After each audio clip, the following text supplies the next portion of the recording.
Hello and welcome to today's edition of the Grand Sports Center, where we keep you updated and keep you abreast with the latest happenings in the world of sports.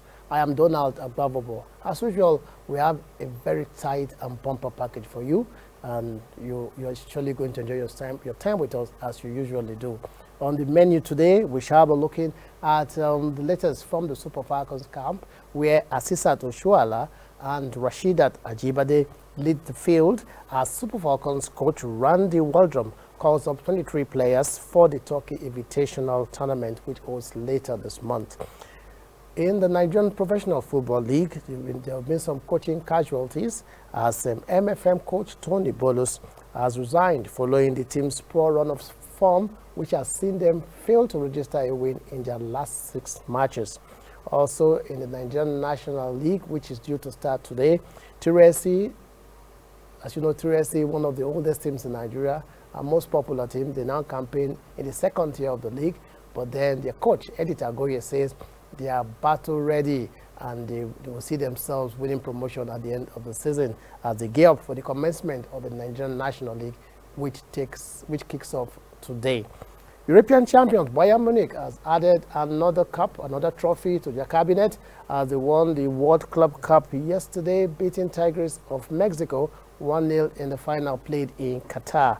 Also, as we look ahead to the Tokyo 2020 Olympic Games, Nigeria will be participating in the judo event. That is real good news, as the Nigerian judoka Enku Ekuta has picked up an Olympic ticket, courtesy of her performance in various tournaments which she has participated in recent times. She has been included in the list of 33 African judokas that will be competing in Tokyo. And also we understand that the fate of the Tokyo 2020 Olympic Games may not be too clear, given the fact that the head of the organizing committee at this moment, Yoshiro Mori, has resigned. So it means that presently there's nobody piloting the affairs of the preparations for the Olympic Games, but I know that something is being done to address that issue. But for now, Tokyo 2020 Olympic Games head of organizing committee, Yoshiro Mori, has resigned, and they will need somebody to come and take over the mantle as we look ahead to July, where the games are due to start. And in English FA Cup, quarterfinal draws have been made, and the pick of the pack is the All Premier League clash between Leicester City and Manchester United. We also have Everton, Manchester United match, but obviously the top draw is Leicester City, Manchester United, given their position on the present league table and their current form. And in the Australian Open, things may not be going too well in the state of Victoria, where Melbourne is located, that is the city where the Australian Open is taking place. There's been an increase in the number of coronavirus infections, especially the UK strain, which is said to be very dangerous. As a result, authorities in the state will have put the state under lockdown beginning from today. So from today till Wednesday next week, the state of Victoria will be on lockdown, but then they say it will not affect the Australian Open as the tournament will still go on, only that fans will no longer be admitted into the venues. We also have Super Eagles Watch, where we keep you abreast with the performance of Nigerian players as they do their thing out there for their various clubs. And also today in world history, today in history in sport, where we tell you some of those great things that have happened on this particular day, the 12th of February, back in the days. So today today World History in Sport. And of course, these are more for you on the program. Sit back and relax and enjoy your time with us. I'm joined in the program as usual by Double B. Blessing Basil. Yes, it's good to be here. It's Friday edition. Getting ready for the weekend already? Exactly. Well, we'll keep you in a good mood for the weekend as we serve you the very best of sports on the program. Don't go away. We'll take a short break, and when we return, we'll go straight to the main issue of the day.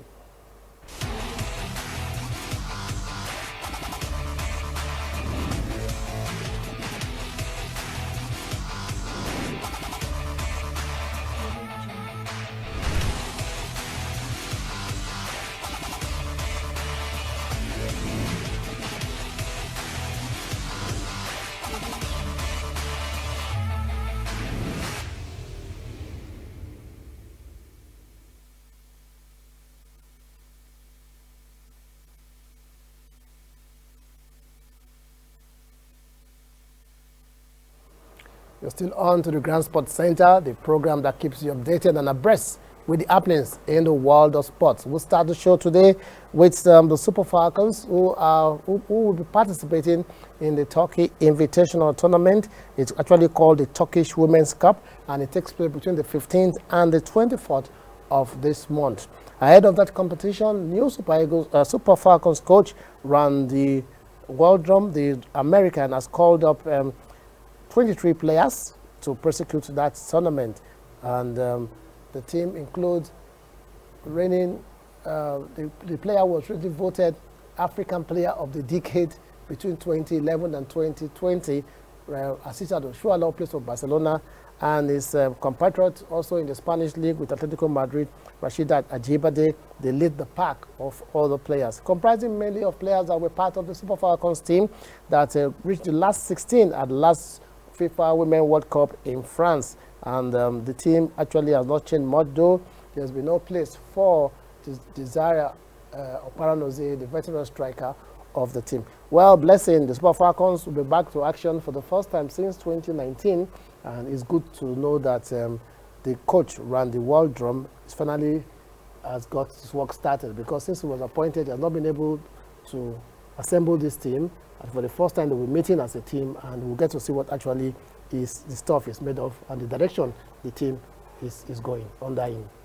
Yeah, it's obviously a good thing, especially the fact that we will see the Falcons also, play again, and the fact that we are having a new coach, and I believe that Coach Waldrum obviously, trusts the ladies, their capability, going into this tournament, the fact that he just believes in the players that he has selected so far, and the fact that, because you just mentioned now that even Desire Paranoze, who happened to be the captain, former captain, is not, part of the team. So I probably feel he believes in, the players that he has selected for this Turkish Women Cup. So I want to believe that the crop of players that we have, especially with the likes of Azizat and Rashida, they'll be able to, make us proud when the time comes. Yes. How important is this tournament to the Super Falcons, given the fact that they missed out of the Olympics, so they'll not be playing the Olympics, and the next tournament they're looking forward to is the Africa Women Championship, which holds next year in Morocco. So how important is this tournament, given that they may not be having too much of competitions to play, or opportunity to play together before the qualifiers for the African Women Championship starts? Well, this tournament is obviously ranked one of the most important, or one of the best tournaments so far. I think this tournament is obviously in women football. In women football, yes. I think this tournament is obviously important for the Super Falcons, judging by the fact that they would want to. They've won several laurels in the past, especially when it comes to Africa, representing Africa as a whole. They would want to they are the eye of Africa at that event. So I think it's very important for the Super Eagles and Super the fact Falcons. that Super Falcons, I beg your pardon. Yes. So the major thing right now is for them to prepare ahead of that event. And basically what's the main goal? What do you think should be the goal of this tournament? Is it to actually win, or for the players to actually get together, given the fact that they've not been together for over a year and they've not actually worked under this coach? Is it more important that fine, they're assembling as a team for the first time, or should we be aiming to winning outrightly? Because what would you take at the end of the day from this tournament? A win, or the fact that you saw a Super Falcons team come together once again to play as a team, as one family? Yeah, I say the Super Falcons, come together to play as a team. They have a new coach now, so there's a lot of things to, there are a lot of things to bring them together. There's a lot of chemistry to build, and it's going to be a beautiful thing, the fact that they're going to come together and they'll tend to, understand each other, and obviously go into the tournament too to win, because that's the basic thing for everyone at this point. So coming together and also winning. Yes. Anyway, it's going to be a very, very stiffly competitive tournament, because teams like Ukraine, countries like Ukraine, Serbia, India, Bulgaria, Uzbekistan, and also another African team, Equatorial Guinea, will be involved in the tournament. And if you look at the history of the tournament in the past, we've seen very more illustrious women playing nations like France. France won in 2018 and 2019, while Poland won in 2017. So it shows that this tournament has always involved the best teams when it comes to female football. So it's a very prestigious tournament, and a victory for Super Falcons actually will go a long way to improving their profile. What do you think? Yeah, I think the Super Falcons want to, prove a point, especially in the continent of Africa. Remember how Ghana, got to the third place last year. So at this point, I think the Super Falcons, judging by the pedigree, and how much, they are when it comes to Africa, they would want to obviously prove a point. And I know they have what it takes so far, especially with the crop of players they have at this point. And they have about 2-3 home-based players in the team. So exactly. That's good. We have Christy Oyariaku of Edo Queens, and of course, Mariam Ibrahim of Nasarawa Amazon in the team. So at least 2 players from the home front are involved in this team, which is a good development. Yes, I like the fact that they have beautiful crops of players, especially when it comes to home base. This is what we are obviously looking out for, especially the fact that there's a mix, between not forgetting FC Robo's Gift Monday, just so home-based. So we have our 3 home-based players. Interesting. So it's a good number. Maybe this is a lesson for Genatua. Exactly. Exactly. Well, so much about the Super Falcons. We wish them the best. They will leave in on Monday, and that tournament will be starting on the 15th, which is Monday, but they won't have played their first match until much later in the week. So we wish them the very best. Good to see them come back together as a team, and we hope that this will be the beginning of a very rosy relationship, rosy time with Randy Waldrum, the new American coach, as head coach. This will be the beginning of a very rosy time with him in charge of the team. We'll take a break now, and when we return, we'll still talk football, but this time from the home front, the Nigerian Professional Football League, where there's been some coaching casualties already. Imama Amakakpabo, we thought would be the first casualty, but he was able to weather the storm after being given a 3-match ultimatum by Abia Warriors. But now, unexpectedly, it's coming from MFM, who at the beginning of the season started very well, but they've not had it so good in the last 6 matches. Coach Tony Bulus, we understand, has parted ways with the club. We shall be talking about this and other developments in the Nigerian Professional Football League when we return from this break.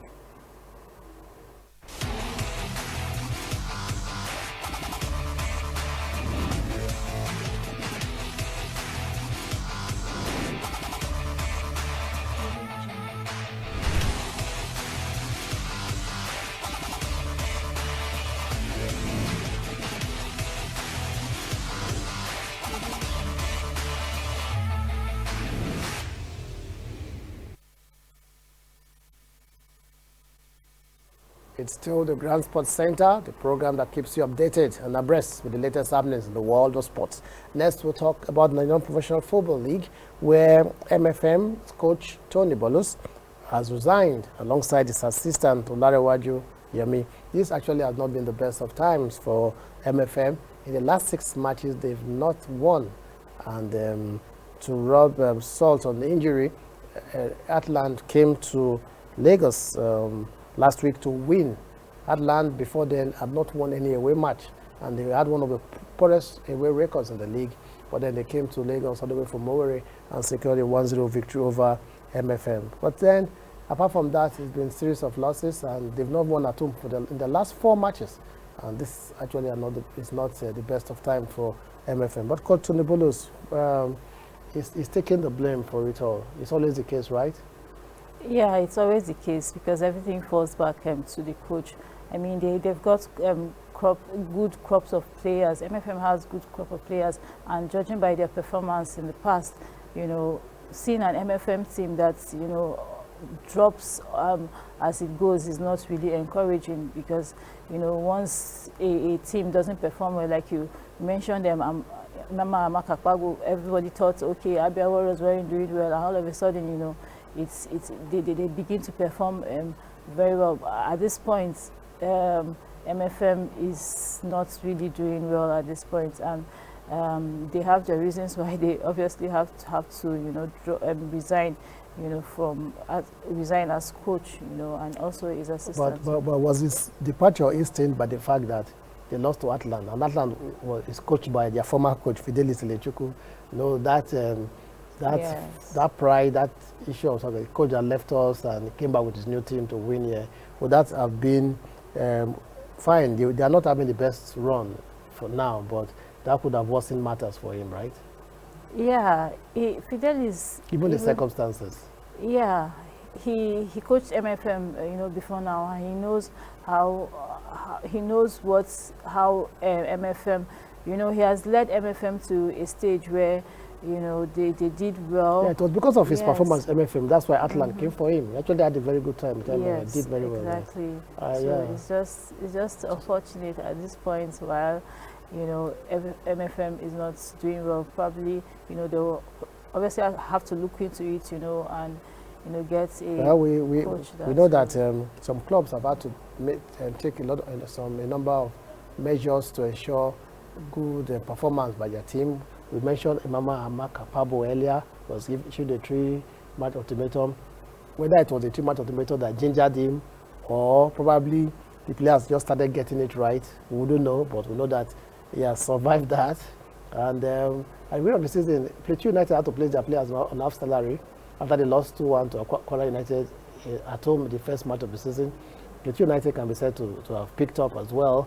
And we had the likes of Adamawa United, who are still not doing well at the lower rocks of the table. And then MFM, one of the teams that started not too badly, but they were just there.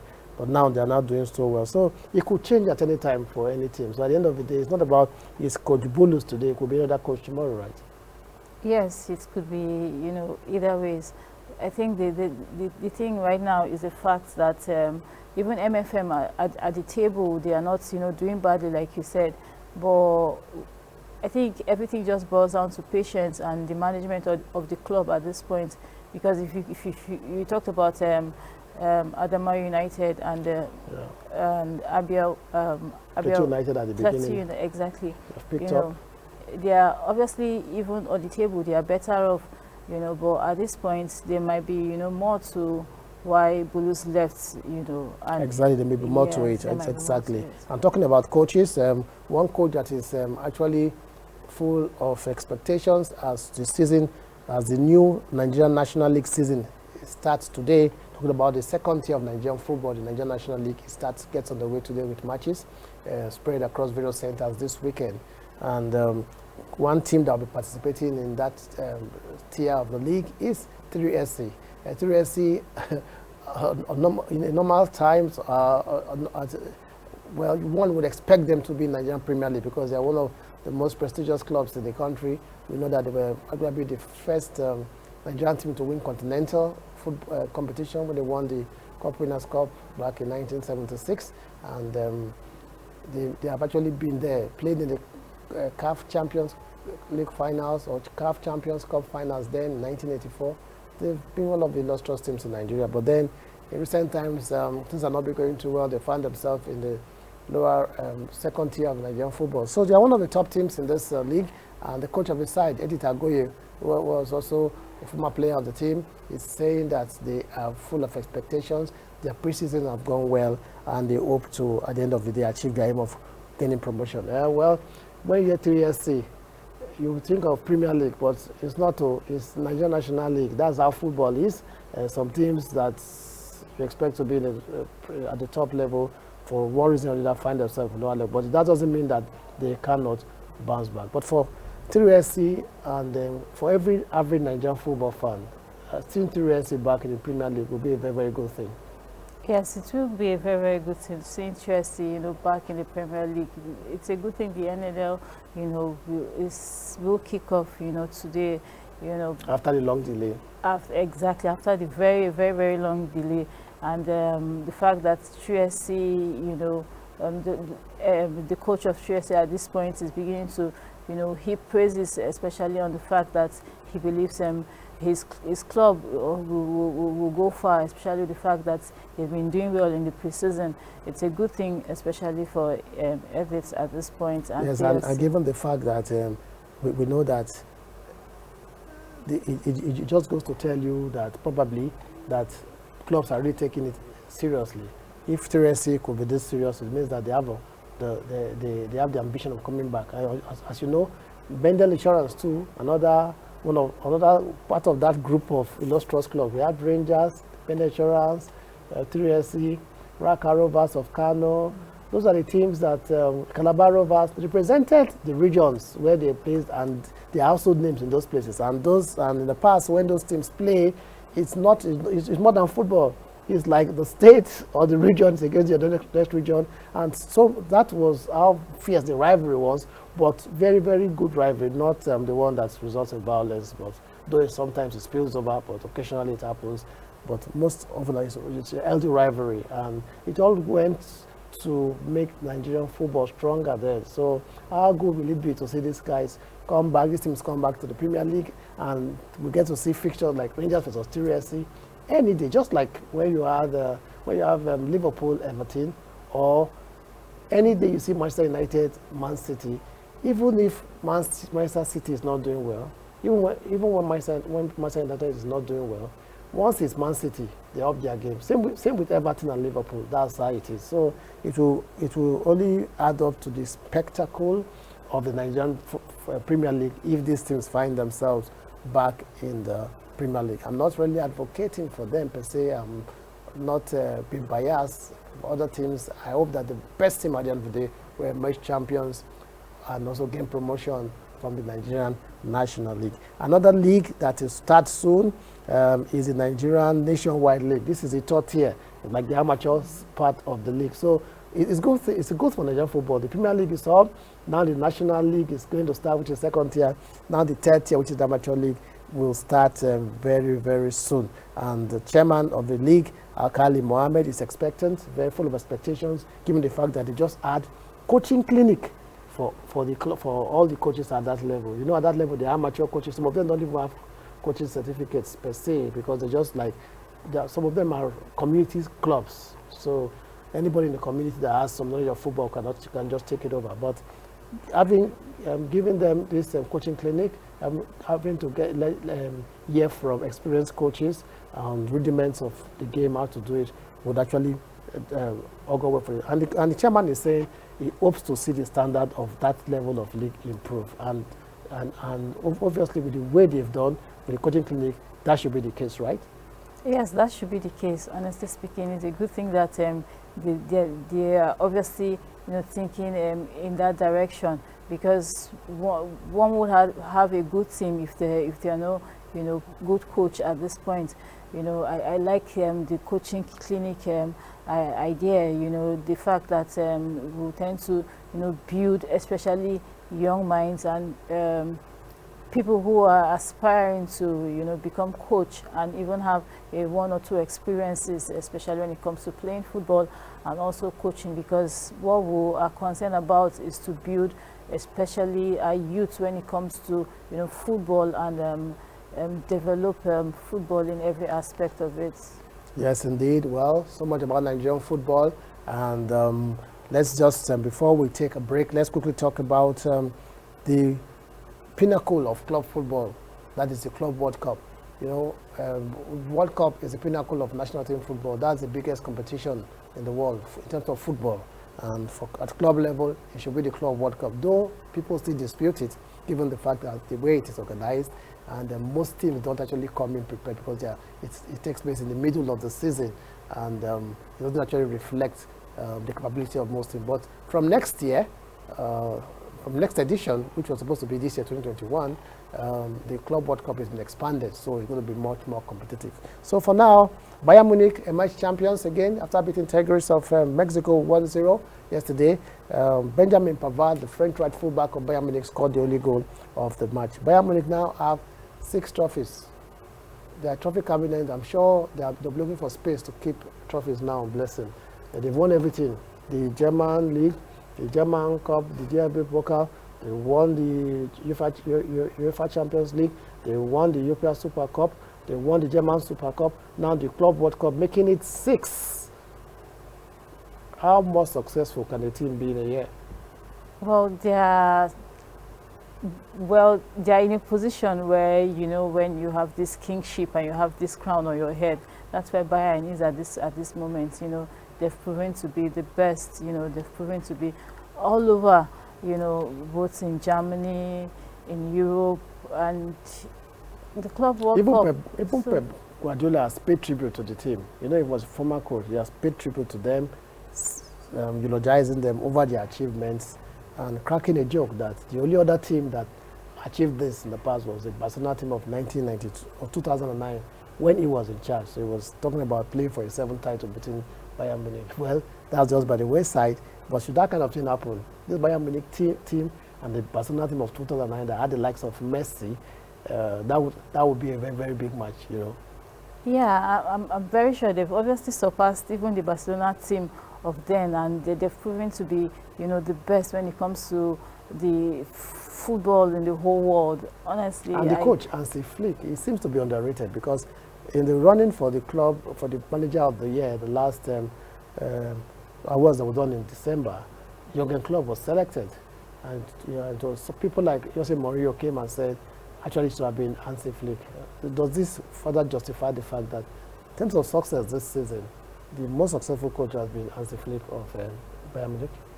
Yeah, you know, when it comes to the coach, the success of a coach, it actually, you know, dwells especially in the team and, you know, in laurels and how much the team has been able to, you know, gather off, especially at a particular period of time. And I think Flick obviously deserve it at this point, especially with the place that Bayern is at this point.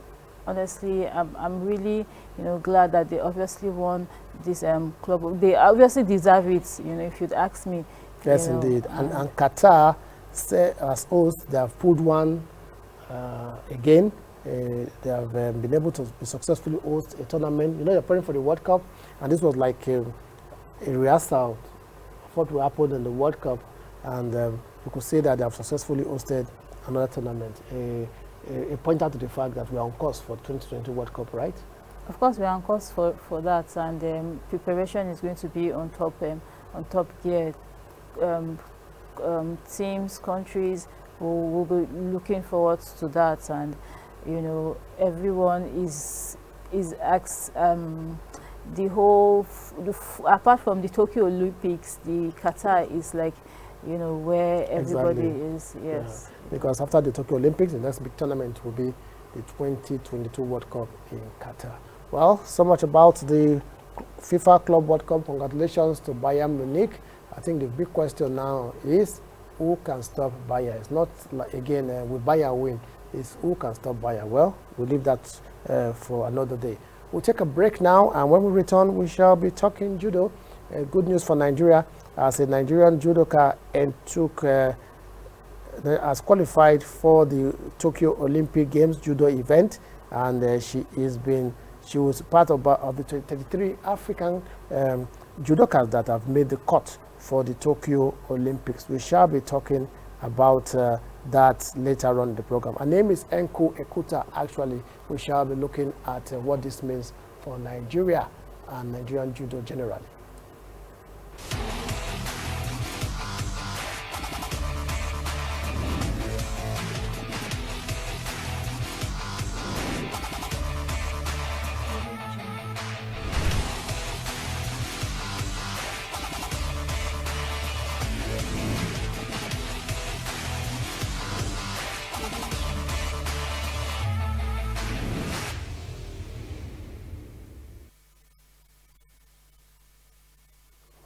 Welcome back to the Grand Sports Center, the program that keeps you updated and abreast with the latest happening in the world of sports. Next on our menu is judo, and good news for Nigeria. Nigeria will participate in the judo event of the 2020 Olympic Games in Tokyo, courtesy of Enku Ekuta, who has qualified for the Olympics, courtesy of the points she has garnered from the various tournaments she's participated in recent times. A total of 620 points she has gathered has made her qualify for the Olympic Games. She's among the 33 African judokas that have made the cut for the Tokyo Games, and this is really, really good news.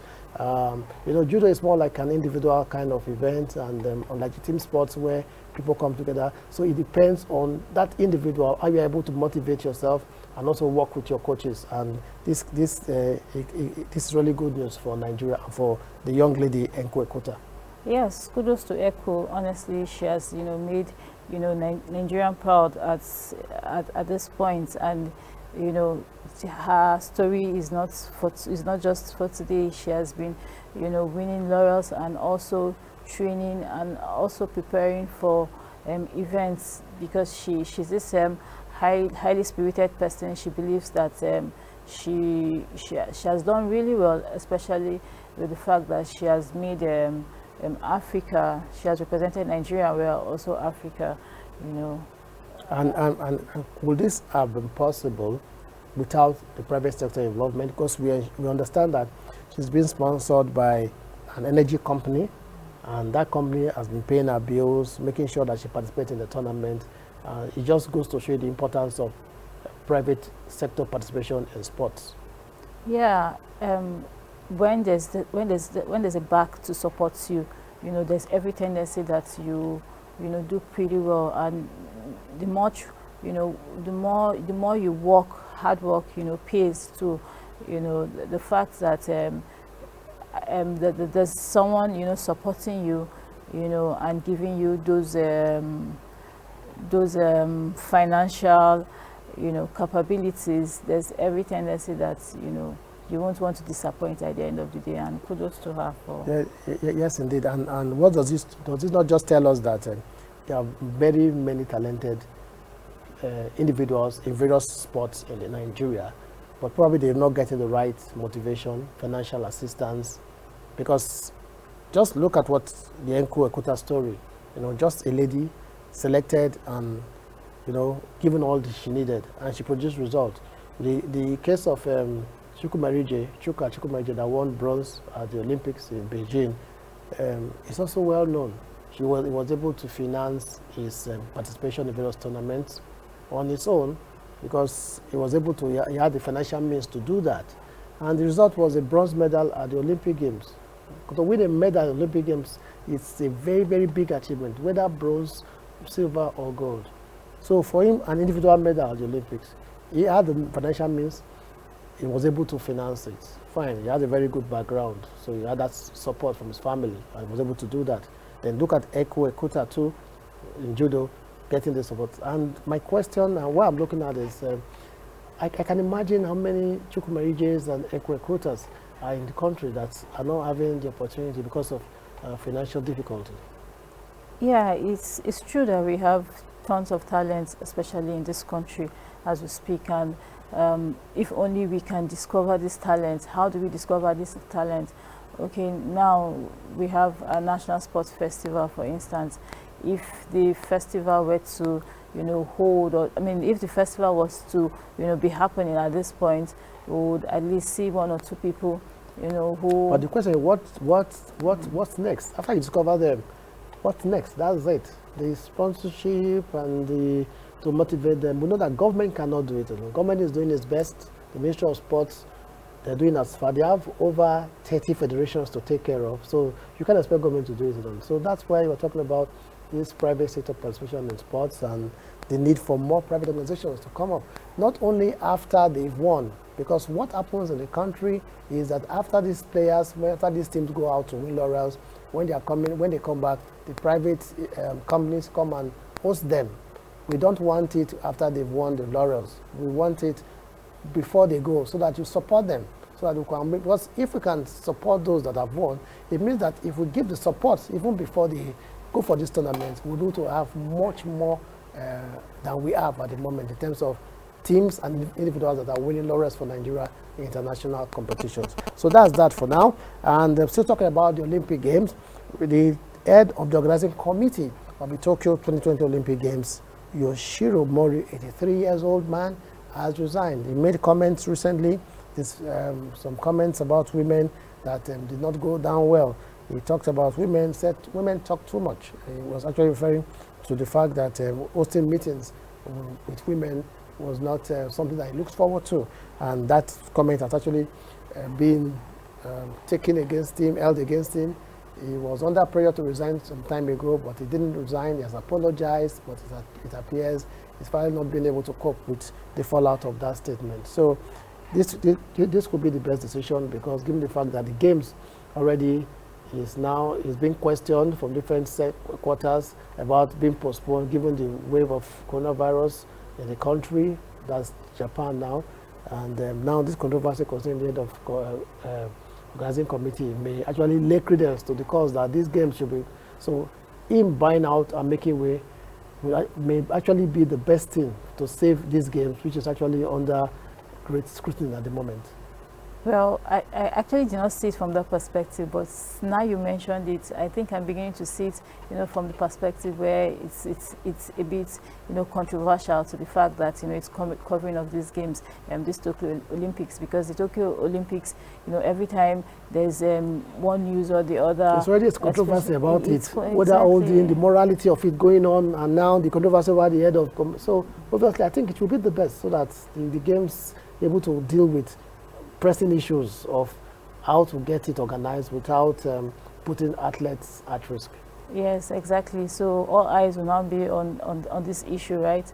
But at the same time, let's not forget the fact that Mori didn't even make a right statement at this point. He was wrong to have said that. I mean, I'm a woman, so putting myself in that shoe and women have been reacting, but that's not that parliamentarians in Japan actually wore white clothes this week in protest against it, and we have over some big companies that are even sponsoring the Olympics have also expressed their discontentment with that statement, which and we don't know what the next move. Maybe if he hadn't resigned, would have seen most of them pulling out of sponsorship deals, and then over 400 people have already withdrawn the application as volunteers for the Olympics. So it's already taking effect. So probably this is just the right move for him. Let him just stay away and let somebody else take over. Exactly. It's best that he resign at this point, because just so it doesn't affect the Olympics one way or the other, especially with the fact that. And this is where we will take a break now, and when we come back, we shall talk football. The draws for the English FA Cup has been made. Like I said earlier, the pick of the pack is Leicester City, Manchester United. The second position on the table, league table, against the third position on the league table. That's a very interesting period. Though we still have the Everton, Manchester United, Manchester City clash, but like we always say, Manchester City have a way of making even top teams look very ordinary. So we'll be talking about that as the pick of the pack. So the pick of the pack is Leicester, Man United, because they seem to be equally matched at this moment. So we'll take a break, and when we return, we shall be going through the fixtures.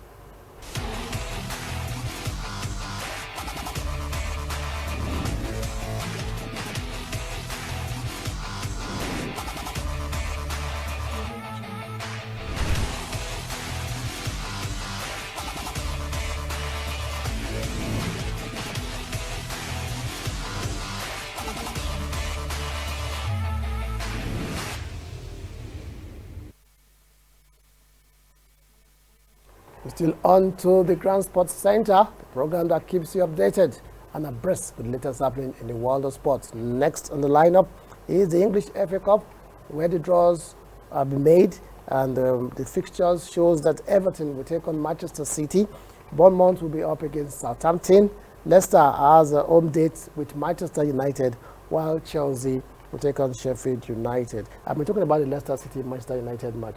That match could actually go either ways, given the way Leicester is playing this season. Well, Leicester has been, and they're playing at home. Exactly, and they've been in impressive form. And Brendan Rodgers won't want his team to, go the other way at this point, because right now this is the FA Cup, and they would want to. This is obviously a knockout stage, so they won't want to take chances at this point. Considering the EPL, they've been doing so well, how competitive it is, especially in the EPL, and looking at the top four at this point, teams like Leicester City and Man United, Man City, you know, they're all fighting it out. But one issue with Leicester is that they've shown that against the big teams, they can't hold their own. When they play against the big teams, they sometimes, though they beat Manchester City early this season, but then against the big teams, they've not actually been there. So it's like when they play the big teams, they have this fright, but we know that they are capable of much more. Yeah, they are capable of much more, and they are obviously a big team too. You know, you can't, like you said, when it comes to, you know, big teams, it happens, especially, you know, when you know you're playing big teams, especially with the likes of Manchester United, you know, Man City and the rest. There's, like you said, there's this fight, but at the same time, you know, this is a cup.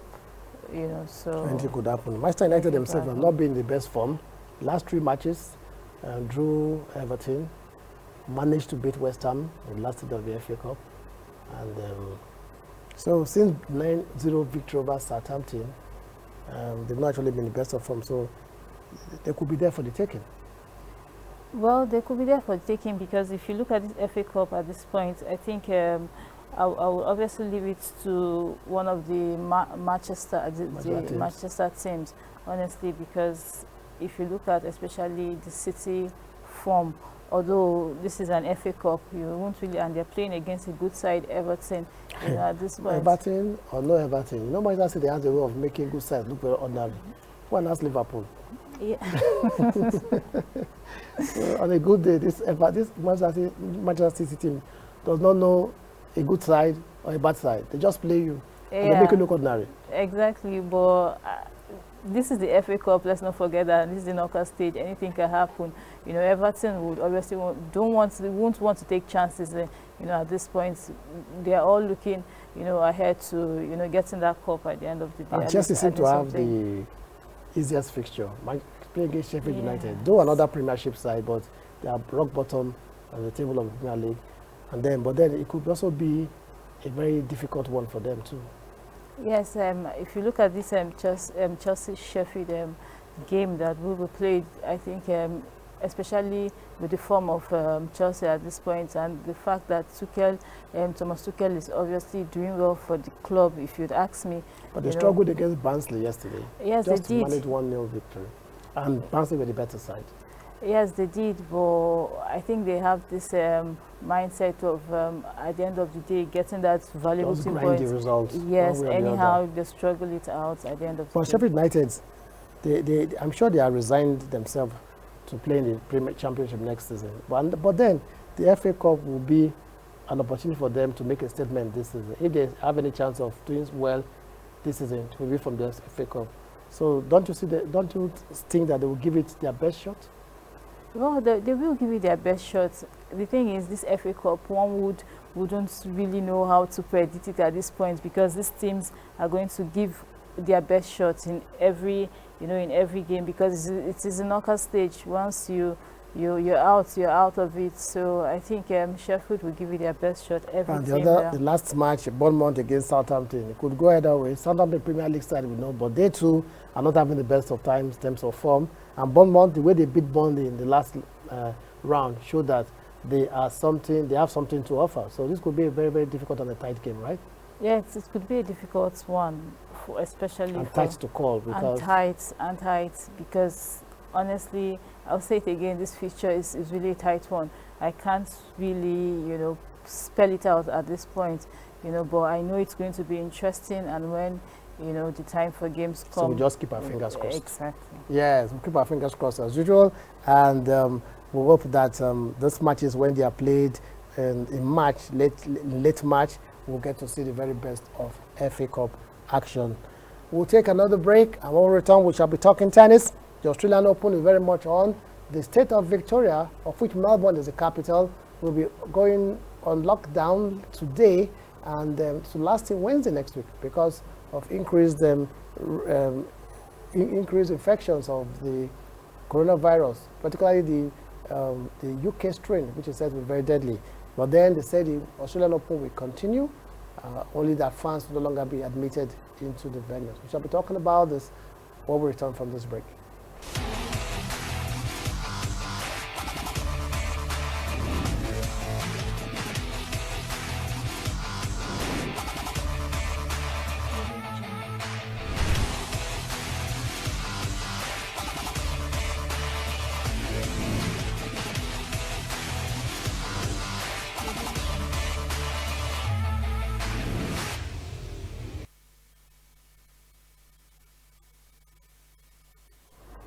Welcome back to the Grand Sports Center, the program that keeps you updated and abreast with the latest happening in the world of sports. And that's what we've been doing all through, and we're gradually wrapping up on the program. But then we'll quickly talk about the Australian Open.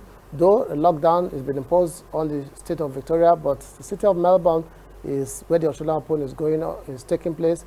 It will still continue. I mean, the tournament will still continue in the city of Melbourne, and we've been having some very, very interesting results. Serena Williams is on course for record equaling 24th Grand Slam title as she booked her place in the fourth round with a victory over the Russian Anastasia Potapova.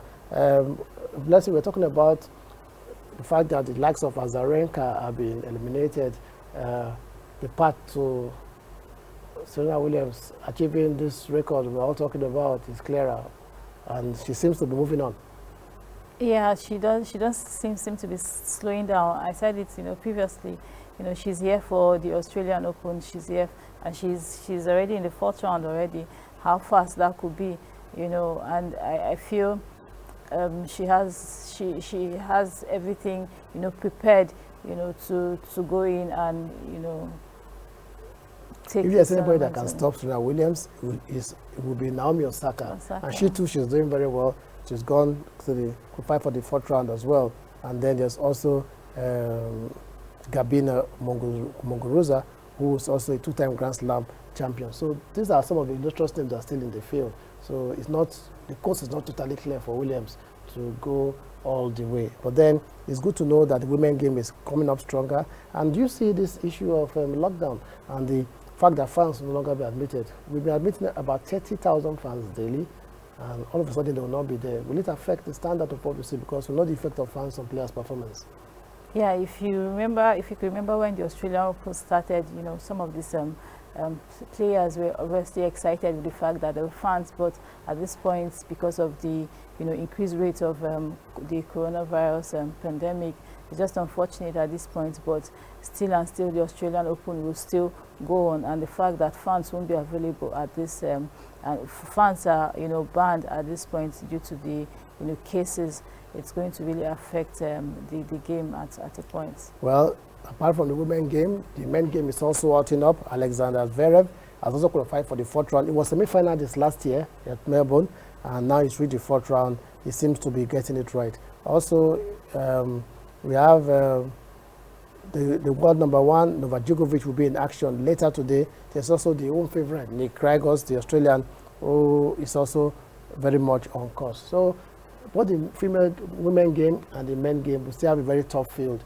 available. So, and now we're talking about the fans not coming, very poor. That's not too good for the fans. I just pity them. Let me use your words. You pity people a lot, blessing. So I pity the fans this time around, and it's so unfortunate that the city of Victoria has to go on lockdown, and they'll not be able to catch a glimpse of the action again anymore live. Well, I think the basic thing at this point is for these players who are competing, to concentrate and give them their very best, because irrespective of the fact that fans won't be available, fans will also be looking up. They know that fans are obviously looking up to them. They should play their game, take breaks, come out again in full force, and also, try to do, better, especially with the likes of Zverev and Serena Williams and even Osaka at this point. Well, so much about the Australian Open, and we are gradually wrapping it up on the program. Before we close the show, let's tell you about Nigerian players, how they are doing out there on Super Eagles Watch. Today, we shall be talking about not too much of the popular names that you are familiar with, but Nigerian players who are players of the future. I'm sure these are players that you get to see the Super Eagles team, not to the distant future. One of them is Akinwumi Amao, who was part of the Golden Eaglet team to the 2019 World Cup, the 17 World Cup in Brazil. He was a standard player for the Golden Eaglets in that match, and in that tournament, he has since moved to the Swedish League, and is now part of the Anaby team. They are presently doing preseason training, and he scored in their match yesterday in the 1-1 draw with Nakopin. So far in 3 preseason matches they've played, he's been part of it. He joined the team late last year, and he was involved in about 7 matches last season, as they tried to ease him into the team. I'm sure that with the season starting soon, he will now be a mainstay in that team. Akumi Amao, standard player of the 17 national team at the last FIFA World Cup in Brazil, now stamping authority in Europe as he does this team for Anabi of Sweden. Reports have emerged that Emmanuel Dennis, Super Eagles striker, who recently moved on loan from Club Brugge to Cologne, was actually on the radar of Arsenal last season. Arsenal were said to have tabled a bid of 18 million for him, but Club Brugge rejected it, and thinking that it was going to be part and parcel of their season. But then it was not to be, as he has struggled for playing time in Club Brugge, which has now seen him move to Cologne. So it remains to be seen if Arsenal will ignite that interest at the end of this season. What a chance missed for Emmanuel Dennis there.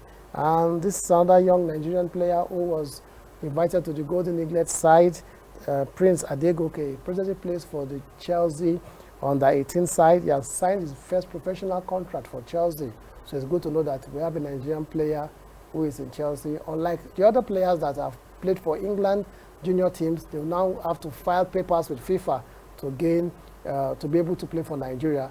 Players like Prince Adegoke would not need to go through that process, because right from this stage, this junior stage, has already started playing for Nigeria, and that is good to know that we have a young keeper at Chelsea that we should be watching in the next couple of years. Maybe he will have to be part of the senior national team, the Super Eagles. This is the much we have for you on the Super Eagles Watch today, and this is where we'll wrap it up also on the program Grand Sports Center, the program that keeps you abreast and updated with the latest happenings in the world of sports. We hope we've been able to do that this morning, as we have shared all the information making the round in the world of sports with you in the last 1 hour or thereabout.